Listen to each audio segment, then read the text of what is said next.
स्वागत छ हाम्रो च्यानल नेपाल अनलाइन ट्युटोरियल्समा। आज हामी भेक्टर्स भन्ने च्याप्टर पढ्छौँ। यो च्याप्टर हाम्रो इन्ट्रान्स पोइन्ट अफ भ्यू एकदमै इम्पोर्टेन्ट च्याप्टर हो। अरू जति पनि च्याप्टरहरू हुन्छ जसमा म्याथमेटिकल पोर्सन्सहरू हुन्छ त्यो च्याप्टरमा यदि हामीलाई भेक्टर क्वान्टिटीसँग डिल गर्नु पर्यो भने त्यति बेला हामीलाई भेक्टरको कन्सेप्ट भएन भने हामीलाई गाह्रो हुन्छ। त्यसैले यो चाहिँ एकदमै बेसिक्स कुरा हो र फर्स्ट च्याप्टर हो अनि फिजिक्सको इन्ट्रान्स पोइन्ट अफ भ्यू। अनि यो च्याप्टर चाहिँ म आइओई, आइओएम, एमओई, बिपिकेआइएचएस सबै एक्जामको पोइन्ट अफ भ्यूको लागि प्रिपेयर गर्दैछु। फिजिकल क्वान्टिटी दुई किसिमको हुन्छ। फिजिकल क्वान्टिटी भनेको के हो तिमीहरूलाई थाहा होला। फिजिकल क्वान्टिटी भनेको any quantity that can be measured directly or indirectly by any means any method is called physical quantity. जस्तै mass, density, volume, pressure, temperature, momentum, जति पनि क्वान्टिटी तिमीहरूले पढाएको छौ 11-12मा त्यो सबै के हो त फिजिकल क्वान्टिटी हो। र फिजिकल क्वान्टिटीको दुईवटा क्याटेगोरी गरा हुन्छ। एउटा हुन्छ स्केलर क्वान्टिटी, एउटा हुन्छ स्केलर क्वान्टिटी र अर्को हाम्रो हुन्छ भेक्टर क्वान्टिटी। अनि आज चाहिँ हामी यो भेक्टर क्वान्टिटीको बारेमा डिटेलमा पढ्न गइरहेछौँ। त्यो स्केलर क्वान्टिटी भनेको के हो तिमीहरूलाई थाहा होला। Scalar quantity are those quantity having only magnitude. स्केलर क्वान्टिटीसँग म्याग्निट्युड मात्र हुन्छ, ह्याभिङ ओन्ली म्याग्निट्युड। म्याग्निट्युड मात्र हुने, डिरेक्सन्स हुँदैन। स्केलर क्वान्टिटीसँग आफ्नो डिरेक्सन हुँदैन र भेक्टर क्वान्टिटीसँग having both magnitude and direction. यो सब कुरा तिमीहरूलाई थाहा छ। Having both magnitude and direction. Magnitude and direction दुवै हुन्छ कोसँग त भेक्टर क्वान्टिटीसँग। अब स्केलर क्वान्टिटीको डेफिनेसन्स लिने हो भने, स्केलर क्वान्टिटीको इक्जाम्पल्स लिने हो भने यसको इक्जाम्पल्सहरू के भयो? मास भयो, डिस्टेन्स भयो। त्यही पनि म लेखिदिन्छु, तिमीहरूले यो सब घोक्नुपर्ने हुन्छ। तिमीलाई थाहा नै छ म्याक्सिमम। मास, डिस्टेन्स, टाइम, स्पिड, अर्को के डेन्सिटी भन्दै जाऊ। तिमीहरूलाई थाहा हुनुपर्छ यस्तो कुराहरू। 11-12 पढेर आइसकेपछि अनि बल्ल इन्ट्रान्सको भिडियो हेर्दा ठिक्क हुन्छ। र म चाहिँ यो एज्युम गरेर जाँदैछु कि तिमीहरूलाई अलिकति भए नि बेसिक्स चाहिँ थाहा हुनु पर्यो। म चाहिँ सकेसम्म 0 लेभलदेखि नै स्टार्ट गर्छु, 0 लेभलदेखि नै पढाउँछु। त्यही पनि सानसाना कुराहरू, बेसिक्स कुराहरू तिमीहरूलाई चाहिँ थाहा हुनु पर्यो। यो चाहिँ हाम्रो स्केलर क्वान्टिटीको डेफिनेसन्स जस्तै mass, distance, time, speed, density, volume, temperature, electric current, ETC. यस्तो अरू इक्जाम्पल्सहरू तिमी कतै भेट्छौ भने बुकमा यसो याद गर्नु होला। मलाई जति याद छ म त्यति लेखेँ। यस्तो थुप्रै इक्जाम्पल छ स्केलर क्वान्टिटी, त्यो सबै तिमीले घोक्नुपर्ने हुन्छ इन्ट्रान्स पोइन्ट अफ भ्यूबाट। 11-12मा त सोध्दैन स्केलर भनेको के हो, भेक्टर क्वान्टिटी भनेको के हो। त्यसैले त्यति डेफिनेसन्स त हामीलाई इम्पोर्टेन्ट हुँदैन। अनि इन्ट्रान्समा त झनै सोध्दैन। त्यही पनि यो क्वान्टिटी स्केलर क्वान्टिटी हो, यो क्वान्टिटी भेक्टर क्वान्टिटी हो भनेर कम्तीमा एउटा चार्ट बनाएर त्यो चाहिँ घोक्नु पर्यो। र बिस्तारै म सबै मेटेरियलहरू प्रोभाइड गर्दै जान्छु यो च्यानलको मार्फत।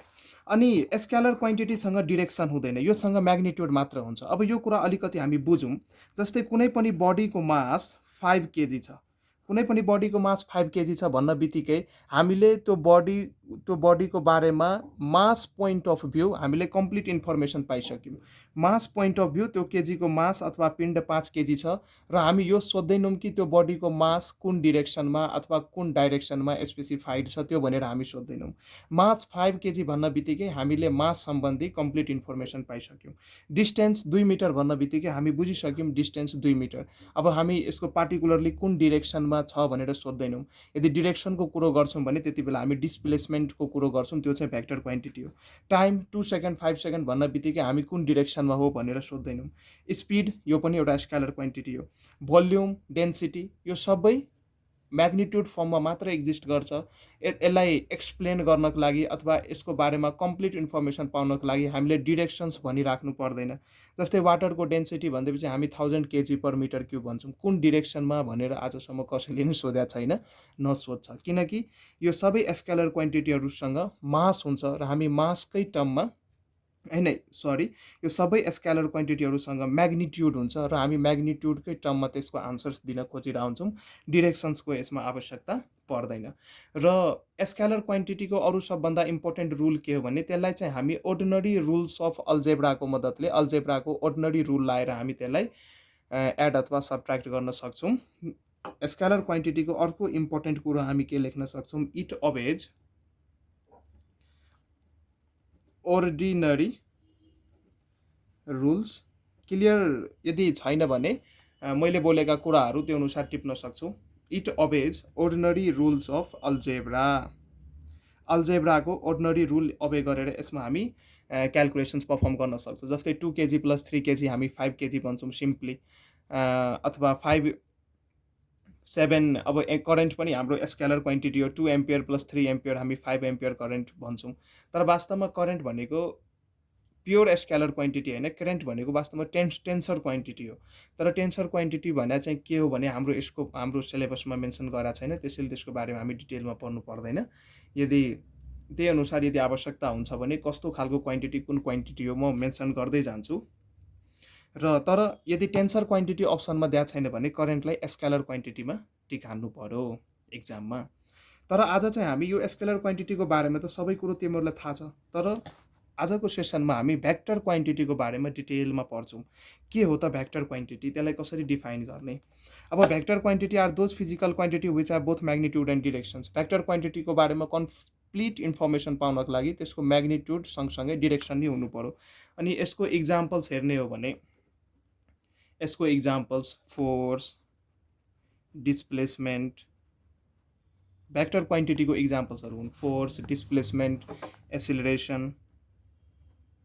यो सबै कपीमा टिप्दै जानु।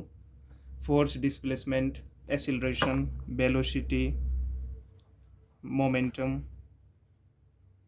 यो सबै के हो त भेक्टर क्वान्टिटी हो। इटिसी मोमेन्टम पनि भेक्टर क्वान्टिटी हो, किनकि मोमेन्टमको फर्मुला के हुन्छ, मास टाइम्स भेलोसिटी। र बडीको भेलोसिटी जुन डिरेक्सनमा हुन्छ त्यही डिरेक्सनमा बडीको मोमेन्टम पनि हुन्छ।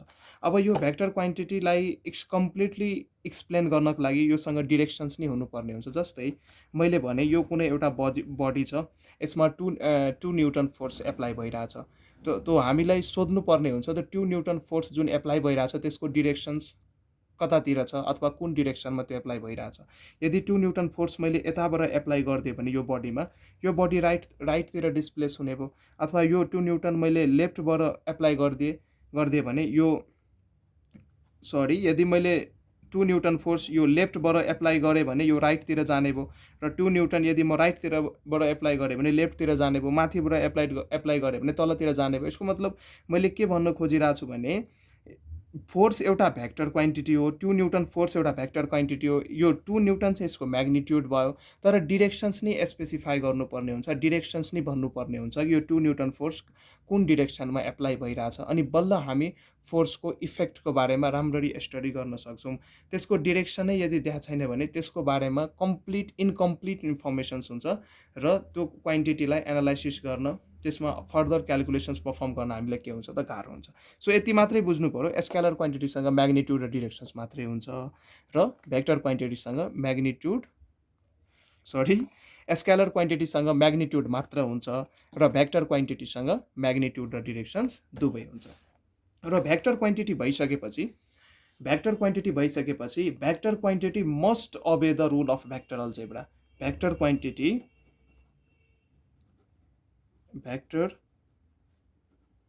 Quantity must obey the rules of vector algebra.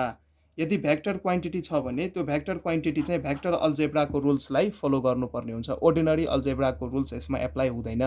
Vector क्वान्टिटीलाई यदि ट्रिटमेन्ट हामीले प्रोभाइड गर्दैछौँ भने, त्यसलाई यदि ट्रिट गर्दैछौँ अथवा कुनै क्यालकुलेसन्स पर्फर्म गर्दैछौँ भने भेक्टर क्वान्टिटीमा, त्यसमा चाहिँ हामी भेक्टर अल्जेब्रा एप्लाई गर्नुपर्ने हुन्छ। अब भेक्टर क्वान्टिटीलाई डिनोट कसरी गर्ने? कुनै पनि भेक्टर क्वान्टिटीलाई हामी अल्फाबेटिक लेटरको मद्दतले डिनोट गर्छौँ र त्यसको माथि हामी एरो साइन दिन्छौँ र अल्फाबेटले चाहिँ त्यसको म्याग्निट्युड रिप्रेजेन्ट गर्छ भने त्यो एरोले त्यसको के दिन्छ त? डिरेक्सन दिन्छ। A vector is represented by a line headed with an arrow, its length is proportional to its magnitude. भेक्टरको जुन लेन्थ हुन्छ त्यो चाहिँ म्याग्निट्युड दिन्छ। जस्तै मैले अल्फाबेट ए भने यसको माथि मैले यो एरो साइन दिएँ, यो एले चाहिँ यो ए भेक्टरको म्याग्निट्युडलाई रिप्रेजेन्ट गर्छ भने यो एरोले चाहिँ के रिप्रेजेन्ट गर्छ त? यो भेक्टर यो क्वान्टिटीसँग डिरेक्सन छ अथवा पार्टिकुलर डिरेक्सन्स स्पेसिफाई गर्छ यो एरोले। यो चाहिँ एउटा के हो त? एउटा भेक्टर हो। यो चाहिँ एउटा भेक्टरको सिम्बल हो। म यो अल्फाबेट भने नि जुनसुकै अल्फाबेट, क्यापिटल अल्फाबेट, सानो अल्फाबेटको माथि एरो हेडले हामी के गर्न सक्छौँ त? भेक्टरलाई रिप्रेजेन्ट गर्न सक्छौँ। अनि यसको म्याग्निट्युड यदि लेख्ने हो भने, सपोज ए भेक्टरको म्याग्निट्युड यदि लेख्ने हो भने म्याग्निट्युड हामी मोडुलस लाएर नि लेख्न सक्छौँ। यसको म्याग्निट्युड हामी यसरी नि लेख्न सक्छौँ अथवा सिम्पली यो लेटर ए लेखेर नि यसको हामी म्याग्निट्युड लेख्न सक्छौँ। अनि जस्तै एउटा डायग्राम मानौँ यो एउटा भेक्टर हो। मैले यो भेक्टरको जहिले पनि दुईटा पोइन्ट हुन्छ, जहाँबाट भेक्टर स्टार्ट भयो यसलाई हामी टेल भन्छौँ र एरोतिर जुन पार्ट हुन्छ यसलाई हामी हेड भन्छौँ। यसलाई हामी टेल अफ द भेक्टर अनि यसलाई चाहिँ हामी हेड अफ द भेक्टर भन्छौँ। मानौँ यो टेल चाहिँ हाम्रो पी हो र हेड चाहिँ हाम्रो क्यू हो। त पिक्यू एउटा के हो त? भेक्टर हो। यसलाई यदि मैले ए भेक्टरले डिनोट गरिदिएँ भने म के लेख्न सक्छु? पिक्यू भेक्टर भनेकै के हो त? ए भेक्टर हो। र यसको म्याग्निट्युड यदि लेख्नु छ भने पिक्यू भेक्टर भनेकै ए भेक्टर र पिक्यूले के दिने भयो त? यो ए भेक्टरको म्याग्निट्युड दिने भयो। यसलाई तिमी यसरी नै लेख्न सक्छौ किनकि पिक्यू भेक्टरलाई नै मैले ए भेक्टर मानेको छु। यसले चाहिँ म्याग्निट्युड दिने भयो र माथि यो एरो साइनले के दिने भयो? त्यो भेक्टरको डिरेक्सन्स दिने भयो। अब हामी डिफ्रेन्ट टाइप्स अफ भेक्टर्स हेर्छौँ। भेक्टर्सको प्रकारहरू, टाइप्स अफ भेक्टर, यो सबै किताबमा लेखा हुन्छ। सो तिमीहरूले अझै आफ्नो ओन नोट बनाउँदै जानु पर्यो। म चाहिँ यहाँ एक्सप्लेन मात्रै गर्दैछु कुन टर्मको मिनिङ के हुन्छ अथवा भेक्टर्सको टाइपहरू, कति किसिमका भेक्टरका टाइप हुन्छन्। सो यो सबै किताबमा छ, तिमीहरूले त्यहाँ हेर्दै जानु पर्यो। सो फर्स्ट टाइपमा हामी हेरौँ। फर्स्ट टाइप अफ भेक्टर हुन्छ प्यारलल भेक्टर। प्यारलल भेक्टर त कस्तो भेक्टर्सलाई प्यारलल भेक्टर्स भन्ने त? सपोज मानौँ मसँग यो एउटा भेक्टर छ र यो एउटा भेक्टर छ। यो भेक्टरको मैले नाम दिएँ ए भेक्टर र यो भेक्टरको नाम दिएँ मैले बी भेक्टर। दुईटा भेक्टरलाई प्यारलल भेक्टर्स भन्ने कुन बेला? जब दुईटै भेक्टरको डिरेक्सन्स के हुनु पर्यो त? सेम हुनु पर्यो। यदि दुईटै भेक्टरको डिरेक्सन सेम छ भने त्यसलाई हामी प्यारलल भेक्टर्स भन्छौँ। डिरेक्सन सेम हुनुको मतलब यो दुईटै भेक्टरको बिचको एङ्गल जुन छ नि, एङ्गल थीटा कति हुनु पर्यो त? 0 डिग्री हुनु पर्यो। एङ्गल थीटा जुन छ 0 डिग्री भयो भने त्यो प्यारलल भेक्टर भयो। यसको म्याग्निट्युड सेम हुन नि सक्छ, नहुन नि सक्छ। सेम भयो भने त्यति बेला नै यो प्यारलल भेक्टर्सको मेन क्राइटेरिया, मेन कन्डिसन्स के छ भने त्यो दुईटै भेक्टरको बिचको एङ्गल चाहिँ 0 हुनु पर्यो। त्यसको म्याग्निट्युड सेम हुन नि सक्छ र नहुन नि सक्छ। Those vectors which have same direction are called parallel vectors and the angle between parallel vectors is always 0 degree. अब अर्को कुरो हामी हेरौँ इक्वल भेक्टर। इक्वल भेक्टर, अब दुईटा भेक्टर इक्वल हुनको लागि त्यसको डिरेक्सन पनि इक्वल हुनु पर्यो र म्याग्निट्युड नै इक्वल हुनु पर्यो। जस्तै मैले यो दुईटा भेक्टर माने र यो दुईटै भेक्टर एकअर्कासँग प्यारलल छ। मैले यसलाई नि ए भेक्टर माने, यसलाई नि बी भेक्टर माने। अब हेर यसको लेन्थ अफ भेक्टर, यसको एरोको लेन्थ हेर मैले सेम बनाएको छु, सेम कोरेको छु। अघि मैले भनेको थिएँ नि length of the vector represents magnitude. मैले दुईटै भेक्टरको लेन्थ सेम बनाएको छु र दुईटै प्यारलल भइसकेपछि एङ्गल पनि सेम भयो। प्यारलल भइसकेपछि एङ्गल दुईटैको बिचमा एङ्गल सेम भयो। यदि प्यारलल भइसकेपछि यो दुईटै भेक्टरको बिचको एङ्गल चाहिँ 0 भयो। प्यारललमा के हुन्छ त? प्यारलल भेक्टर्सको केसमा एङ्गल बिट्विन द भेक्टर्स के हुन्छ? 0 हुन्छ। कुनै पनि दुईटा प्यारलल लाइनको बिचमा एङ्गल सधैँ 0 हुन्छ। यो दुईटै लाइन प्यारलल छ, त्यसैले यो दुईटै लाइनको बिचमा एङ्गल के भयो त? एङ्गल 0 डिग्री भयो र दुईटै भेक्टरको लेन्थ मैले सेम कोरेको छु, त्यसैले म्याग्निट्युड पनि के भयो त? सेम भयो। एङ्गल 0 र म्याग्निट्युड सेम। एङ्गल 0 र म्याग्निट्युड सेम छ भने त्यस्ता भेक्टरलाई हामी इक्वल भेक्टर भन्छौँ। Equal vectors are parallel vectors. यदि दुईटा भेक्टर इक्वल छ भने त्यो दुईटै प्यारलल हुनै पर्यो। किन? प्यारलल यदि छैन भने उनीहरूको बिचको एङ्गल 0 डिग्री हुँदैन। अब हुन्छ एन्टाई प्यारलल भ्याक्टर्स। थर्ड नम्बरमा हेरौँ एन्टी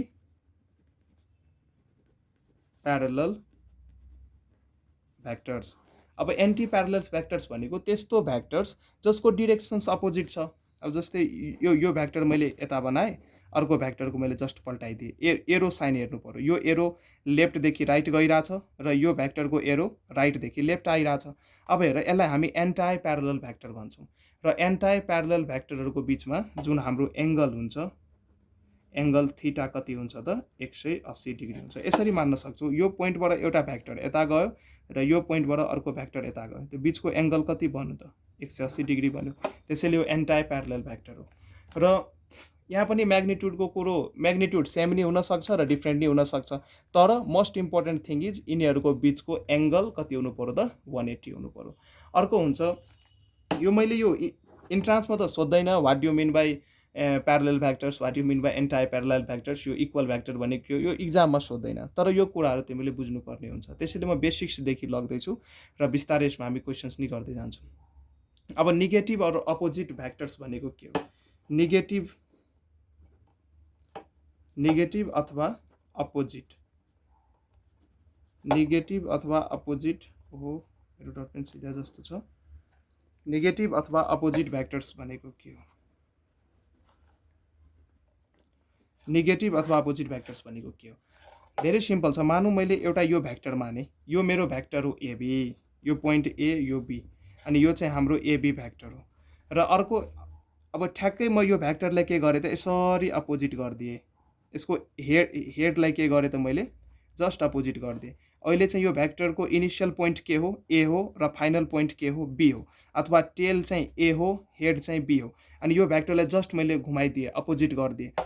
जुन यसको अघिको केसमा जुन यसको हेड थियो त्यसलाई चाहिँ मैले टेल बनाएँ, र अनि जुन सुरुको केसमा जुन टेल थियो त्यसलाई चाहिँ मैले हेड बनाएँ। यो दुईटै भ्याक्टरलाई हामी नेगेटिभ अथवा अपोजिट भ्याक्टर भन्छौँ।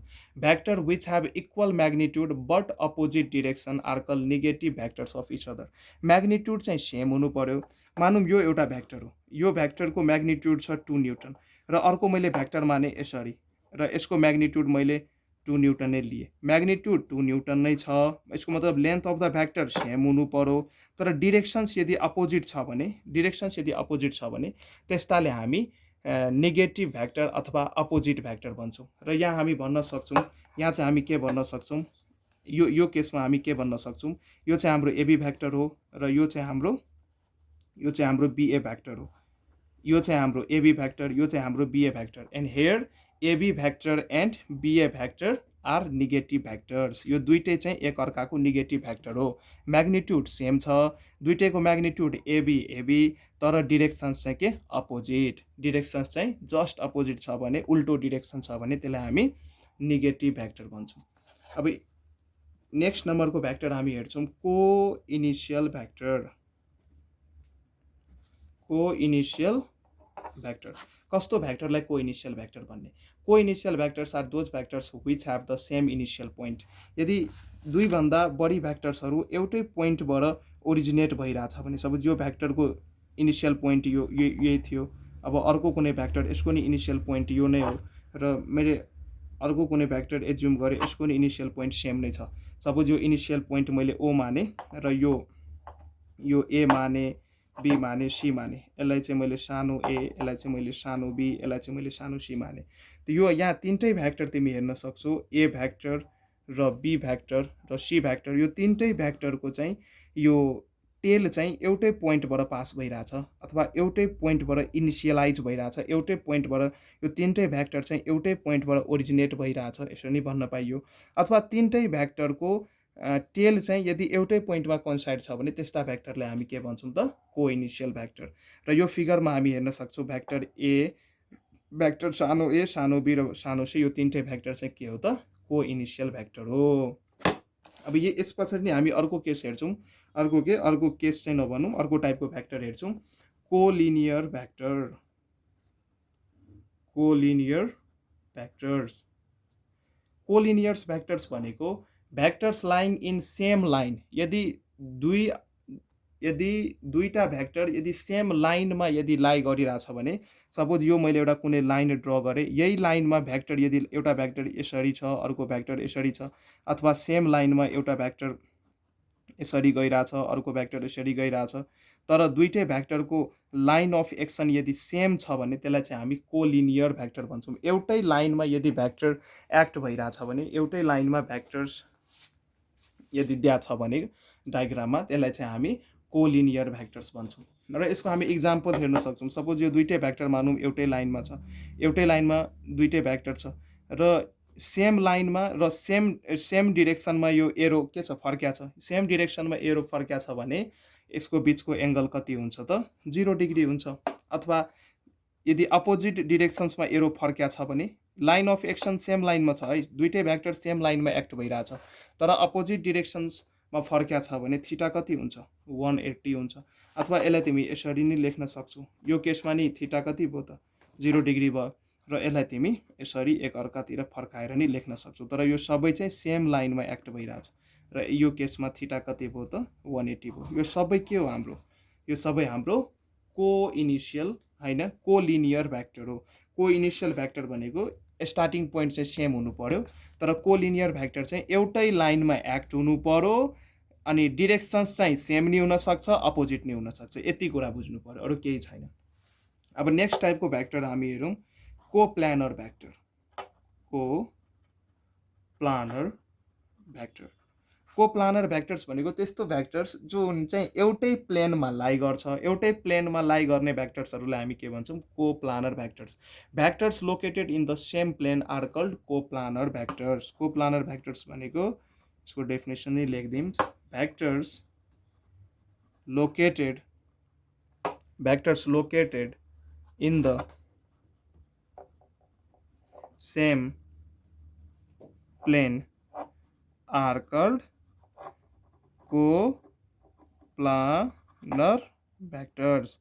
एउटै प्लेनमा लाई गर्ने भेक्टर्सहरूलाई हामी के भन्छौँ त, कोप्लानर भेक्टर्स भन्छौँ।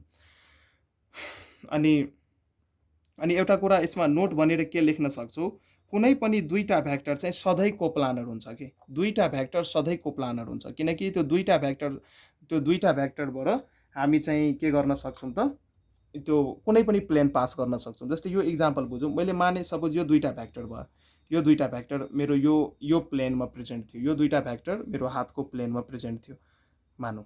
अब हेर, मेरो हात नि एउटा प्लेन हो, यो प्लेन यो दुईटै भेक्टरलाई आफू के गराछ त, इन्क्लुड गराछ, त्यसैले दुईटा भेक्टर सधैँ कोप्लानर हुन्छ। अथवा यो दुईटा भेक्टरलाई मैले यो कपीमा राखिदिइसकेपछि यो कपी चाहिँ यो कपीको प्लेनमा यो दुईटै भेक्टर के छ त, इन्क्लुडेड छ। त्यसैले नोट भनेर के लेख्नु पर्यो, two vectors are always coplanar. Two vectors are always coplanar. Two vectors are always coplanar. दुईटा भेक्टर चाहिँ सधैँ कोप्लानर हुन्छ। अब अर्को टाइपको भेक्टर हामी हेरौँ 8 नम्बरमा, कन्गुरेन्ट भेक्टर्स। कन्गुरेन्ट भेक्टर्स त कस्तो भेक्टर्सलाई हामी कन्गुरेन्ट भेक्टर्स भन्ने त, those vectors which pass through a common point are called concurrent vectors. Common पोइन्टबाट यदि पास भइरहेछ भने, मानौँ यो एउटा पोइन्ट थियो, एउटा भेक्टर यसरी यो पोइन्ट, सरी यो डायग्राम अलिकति मिलेन, सपोज यो एउटा कुनै पोइन्ट थियो, एउटा भेक्टर यसरी पास भयो र यो पोइन्टबाट अर्को भेक्टर यसरी पास भयो, अथवा तेस्रो भेक्टर नि हामी यसरी पास भयो। यो हेर, यो मैले यसलाई माने भेक्टर ए, यसलाई माने मैले भेक्टर बी, अनि यसलाई माने मैले भेक्टर सी। यो तीनटै भेक्टर हेर एउटै कमन पोइन्टबाट पास भइरहेछ नि, those vectors which pass through a common point. एउटै कमन पोइन्टबाट पास हुने भेक्टर्सहरूलाई हामी के भन्न सक्छौँ त, कन्गुरेन्ट भेक्टर्स भन्न सक्छौँ। यहाँ कन्फ्युज हुने होइन, यो कमन पोइन्टबाट मैले यो अघि मैले भनेको थिएँ तिमीहरूलाई को इनिसियल भेक्टर्स। को इनिसियल भेक्टर्सको चाहिँ टेल चाहिँ एउटै पोइन्टबाट स्टार्ट हुन्छ। यो यदि एबिसी यहाँ चाहिँ को इनिसियल भेक्टर हो, को इनिसियल भेक्टरको यो तीनटै भेक्टर यदि को इनिसियल छ भने तीनटै चाहिँ एउटै इनिसियल पोइन्टबाट ओरिजिनेट हुनु पर्यो, स्टार्ट हुनु पर्यो। तर कन्गुरेन्टमा चाहिँ के हुन्छ भने यो तीनटै भेक्टरको टेल चाहिँ फरक फरक छ। यहाँ हेर, ए भेक्टरको टेल यो पोइन्टमा छ, अनि बी भेक्टरको टेल यो पोइन्टमा छ, सी भेक्टरको टेल यो पोइन्टमा छ। तीनटै भेक्टरको टेल फरक फरक छ, तर आफ्नो जर्नीको बेला यदि यो तीनटै भ्याक्टर कुनै पनि एउटा पार्टिकुलर फिक्स पोइन्टबाट पास भइरहेछ भने, कमन पोइन्टबाट पास भइरहेछ भने त्यति बेला चाहिँ हामी यिनीहरूलाई कन्ग्रुएन्ट भ्याक्टर्स भन्छौँ, कन्फ्युज हुने होइन। अब हामी नेक्स्ट किसिमको भ्याक्टर्स हेर्छौँ, नल अथवा zero vector. Null or zero vector, त्यस्तो भ्याक्टर जसको म्याग्निट्युड 0 हुन्छ त्यस्ता भ्याक्टरलाई हामी नल भ्याक्टर भन्छौँ। A vector having 0 magnitude is called null vector. Null भ्याक्टरको म्याग्निट्युड के हुन्छ त 0 हुन्छ, यति चाहिँ याद राख्नु पर्यो। नल भ्याक्टरको म्याग्निट्युड के हुन्छ त 0 हुन्छ। अब यसलाई कसरी बुझ्ने, यदि दुईटा सिमिलर नेचर अफ भ्याक्टरलाई यदि हामी सबट्र्याक्ट गर्छौँ भने त्यति बेला चाहिँ हाम्रो नल भ्याक्टर आउँछ। जस्तै मैले ए भ्याक्टरमा के गरेँ, अर्को ए भ्याक्टर घटाइदिएँ, यसरी भन्नु, अथवा मैले ए भ्याक्टरमा के गरेँ, अपोजिट ए भ्याक्टरलाई एड गरिदिएँ।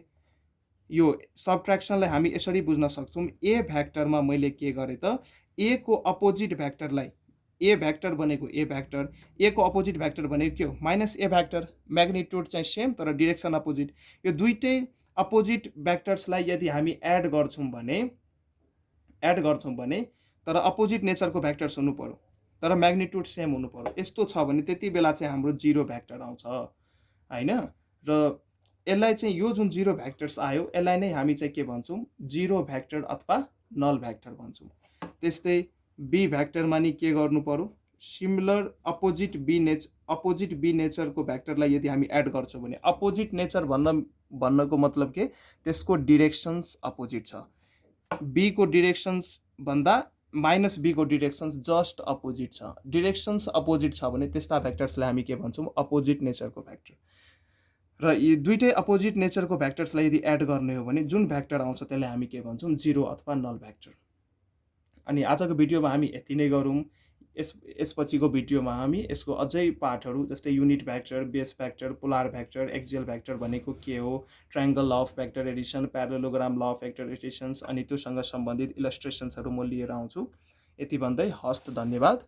यो भिडियो पढ्नुहोला र साथीभाइमा सेयर गर्नुहोला भन्दै जय नेपाल।